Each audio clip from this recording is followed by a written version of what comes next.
अगर आप छोटी सी जगह पर दो स्टूडियोज बनाना चाहते हैं तो ये देखें कि हमने सिर्फ दो दीवारों में दो स्टूडियोज बना दिए। आप पहला स्टूडियो देख सकते हैं, ये क्रोमा स्टूडियो है। यहाँ पर हम एस्ट्रोनॉमी की वीडियोस बनाएंगे। यहाँ पर जो हम डॉक्यूमेंट्रीज बनाते हैं जिनमें एनिमेशंस होने चाहिए, पीछे एनिमेशन चलनी चाहिए, वो सारी की सारी हम यहाँ पर बनाएंगे। कुछ अर्से से मैं ये यूज़ नहीं कर रहा था, लेकिन अब मैं इसको काफ़ी ज़्यादा यूज़ करूँगा। तो यहाँ पर आपको मरीख भी नज़र आएगा, मार्स भी नज़र आएगा, जुपिटर भी नज़र आएगा, और एस्ट्रोनॉमी से रिलेटेड ज़्यादातर वीडियोस यहाँ पर बनाई जाएंगी।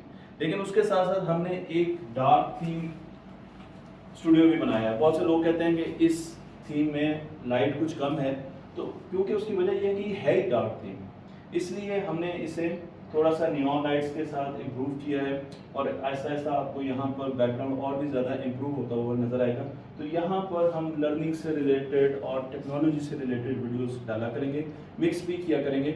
लेकिन सिर्फ दो दीवारों का इस्तेमाल करके एक डार्क थीम हमने टोटल बना दिया, और उसके साथ हम क्रॉस में लाइट्स रखते हैं, और एक हमने क्रोमा थीम बना दिया। और ये बहुत छोटी सी जगह है जिस पर आप अपने घर में भी ये काम कर सकते हैं और दो थीम्स बना सकते हैं। तब ऑनलाइन को लाइक कीजिए, शेयर कीजिए और इस इनको दूसरों तक पहुंचाते रहिए।